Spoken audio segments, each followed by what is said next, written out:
હે ગણેશાય નમઃ. જય શ્રી કૃષ્ણ મિત્રો, હું તમારી સખી હીરો આજે લઈને આવી છું શ્રીમદ ભગવદ્ ગીતા સરળ ભાષામાં મહાત્મય સાથે. અધ્યાય 5 કર્મ સંન્યાસીઓ. મિત્રો, જો તમે આગળના અધ્યાય ન સાંભળ્યા હોય તો ડિસ્ક્રિપ્શનમાં તમને લિંક મળી જશે, અવશ્ય સાંભળી લેજો.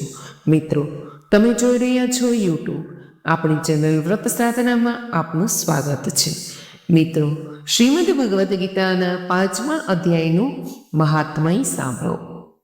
શ્રી ભગવાન બોલ્યા કે હે દેવી, હવે સર્વજનો વડે સન્માનિત 5મા અધ્યાયનું મહાત્મય કહું છું, તે ધ્યાન દઈને સાંભળો.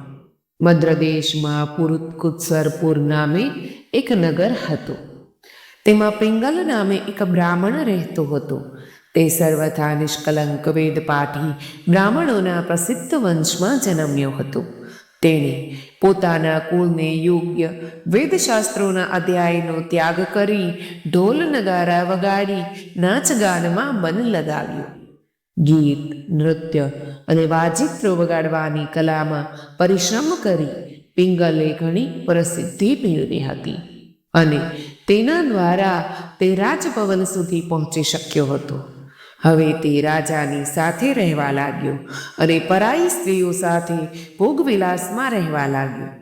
તેનું ચિત્ત સ્ત્રીઓમાં જ રમતું હતું.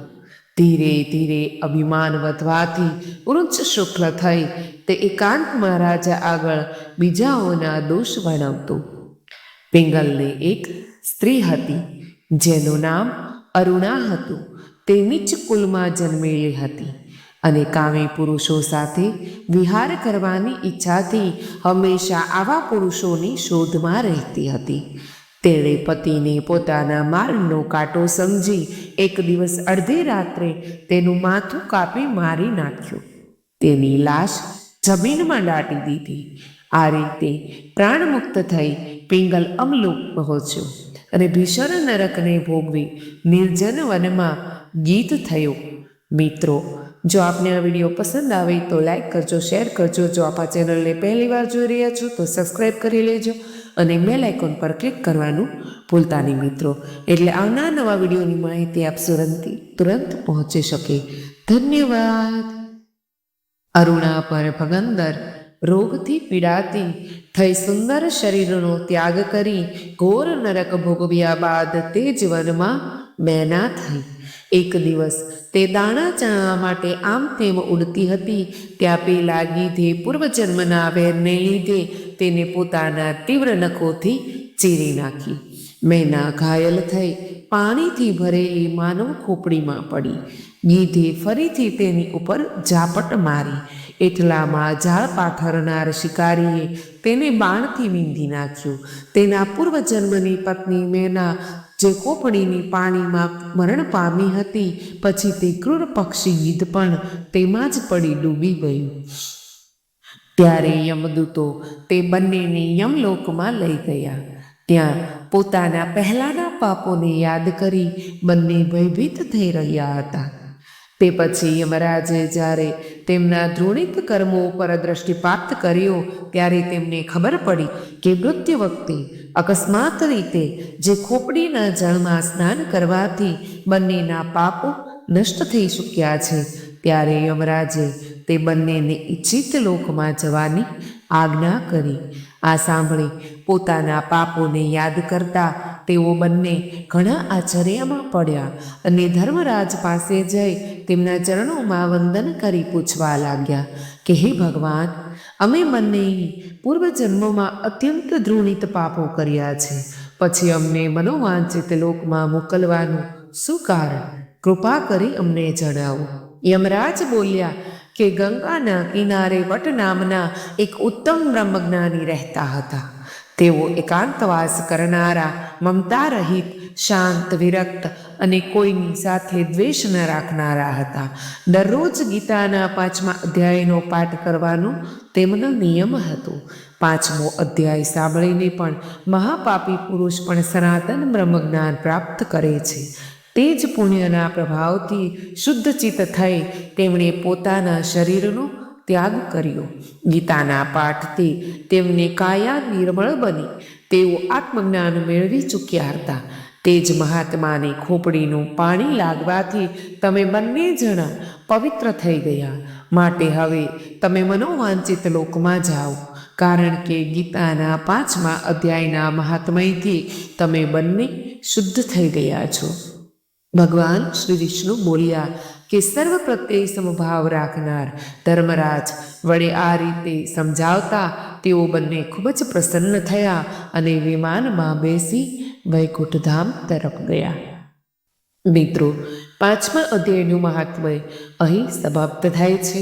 આપણે 5મા અધ્યાયનો પાઠ કરીએ. અર્જુન કહે છે કે હે કૃષ્ણ, તમે એક બાજુ કર્મોના સંન્યાસની અને વળી બીજી બાજુ કર્મયોગની પ્રશંસા કરો છો, તો આ બંનેમાંથી જે એક મારા માટે ચોક્કસપણે કલ્યાણકારી સાધન હોય તે મને કહો. શ્રી ભગવાન બોલ્યા કે કર્મ સંન્યાસ અને કર્મયોગ આ બે પરમ કલ્યાણ કરનારા છે, પરંતુ એ બંનેમાં કર્મ સંન્યાસ કરતા કર્મયોગ સાધનમાં સુગમ હોવાથી શ્રેષ્ઠ છે. હે મહાબાહુ, જે માણસ ન તો કોઈનો એ દ્વેષ કરે છે કે ન તો કશાની આકાંક્ષા કરે છે, તે કર્મયોગી સદા સંન્યાસી જ સમજવા યોગ્ય છે. કારણ કે રાગ દ્વેષ વગેરે દ્વંદ્વો વિનાનો માણસ સુખપૂર્વક સંસારના બંધનમાંથી મુક્ત થઈ જાય છે. ઉપર કહેલા સંન્યાસ અને કર્મયોગને બાળક બુદ્ધિના માણસો અલગ અલગ ફળ આપનાર કહે છે, ડાહ્યા માણસો નહીં, કેમ કે બંનેમાંથી એકમાં પણ સમ્યક રીતે સ્થિત માણસ બેયના ફળ સ્વરૂપ પરમાત્માને પામે છે.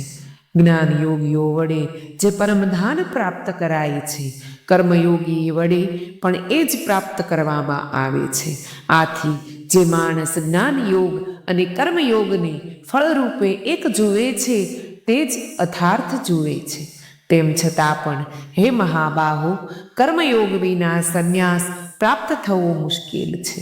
જ્યારે ભગવત સ્વરૂપનું મનન કરનાર કર્મયોગી પરબ્રહ્મ પરમાત્માને વિના વિલંબે પામી જાય છે.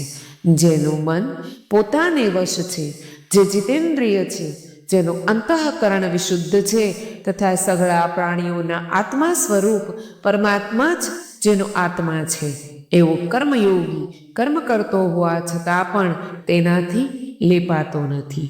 તત્વને જાણનારો સાંખ્ય યોગી તો જોતો, સાંભળતો, સ્પર્શ કરતો, સૂંઘતો, જમતો, ચાલતો, ઊંઘતો, શ્વાસ લેતો, બોલતો, ત્યાગતો, ગ્રહણ કરતો, તેમજ આંખો ઉઘાડતો કે મીચતો હોવા છતાં પણ સર્વ ઇન્દ્રિયો પોતપોતાના અર્થોમાં એટલે કે વિષયોમાં વર્તી રહી છે એમ સમજીને નિશંકપણે એમ માને છે કે હું કશું જ નથી કરી રહ્યો.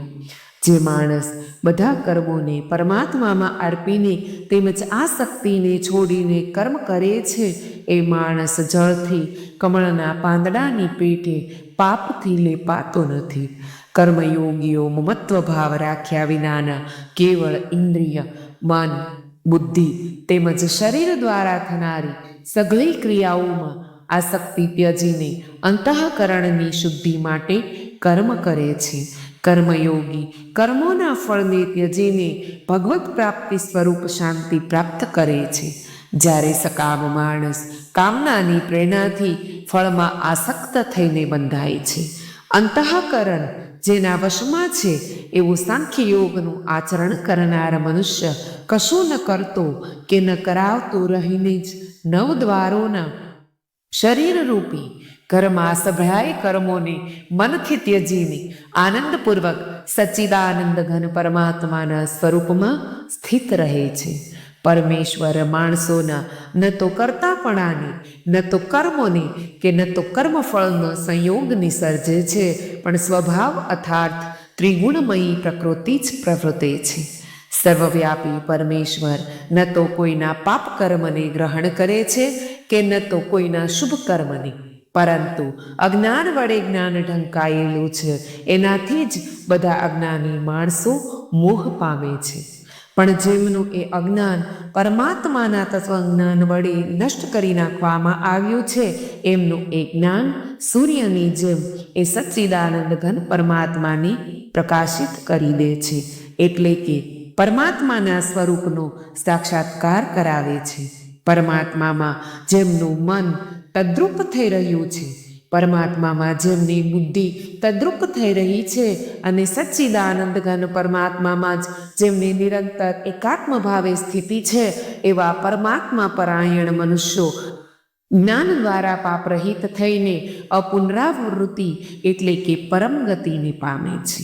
એવા જ્ઞાનીજનો વિદ્યા અને વિનયશીલ બ્રાહ્મણમાં તથા ગાય, હાથી, કૂતરા અને ચાંડાળમાંય સમાન દ્રષ્ટિવાળા જ હોય છે. જેમનું મન સમભાવમાં સ્થિત છે, તેમણે આ જીવંત અવસ્થામાં જ સકળ જીતી લીધો છે, કેમ કે સચ્ચિદાનંદ ઘન પરમાત્મા નિર્દોષ અને સમ છે.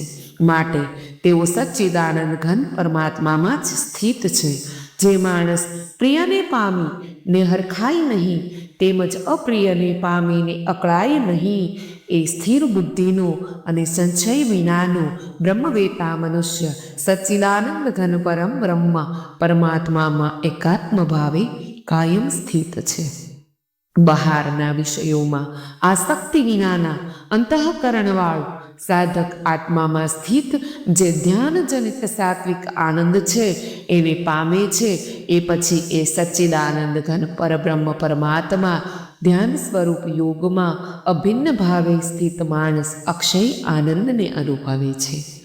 જે આ ઇન્દ્રિય અને વિષયોના સંયોગથી ઉત્પન્ન થતા સર્વભોગો છે, તે બધા જો કે વિષયી માણસોને સુખ સ્વરૂપ ભાસે છે, તો પણ નિઃશંકપણે દુઃખના જ હેતુ છે. વળી આદિ અનંતવાળા એટલે કે અનિત્ય છે. માટે હે કોંતે, ડાહ્યો અને વિવેકી માણસ એમનામાં આસક્ત રહેતો નથી. જે સાધક આ મનુષ્ય શરીરમાં દેહનો નાશ થયા પહેલાં જ કામ ક્રોધમાંથી ઉદ્ભવતા વેગને સહેવા સમર્થ બની જાય છે, એ જ માણસ યોગી છે અને એ જ સુખી છે. જે માણસ અંતરાત્મામાં જ આનંદ અનુભવનારો છે, આત્મામાં જ રમનારો છે અને જે આત્મામાં જ જ્ઞાન સ્વરૂપ પરમાત્માનો અનુભવ કરનારો છે, એ સચ્ચિદાનંદ ઘન પરબ્રહ્મ પરમાત્માની સાથે એક્ય પામેલો સાંખ્યયોગી શાંત બ્રહ્મને જ પામે છે.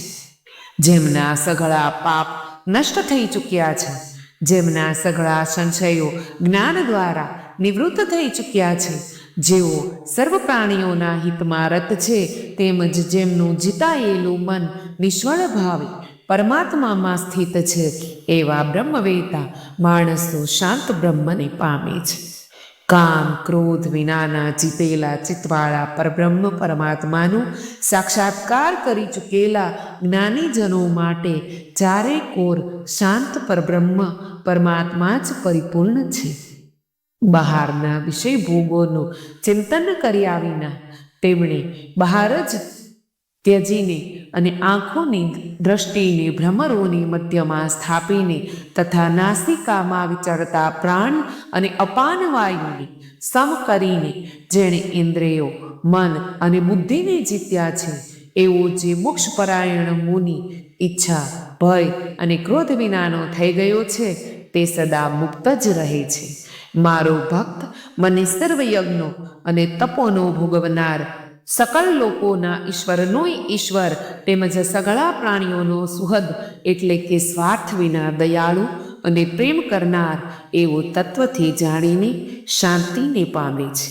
ઓમ તત્સદિતિ શ્રીમદ ભગવદ્ ગીતા સુપનિતસ્યુ બ્રહ્મ વિદ્યાયામ યોગશાસ્ત્રે શ્રી કૃષ્ણ અર્જુન સંવાદે કર્મ સંન્યાસ યોગો નામ પંચમોરાધ્યાય.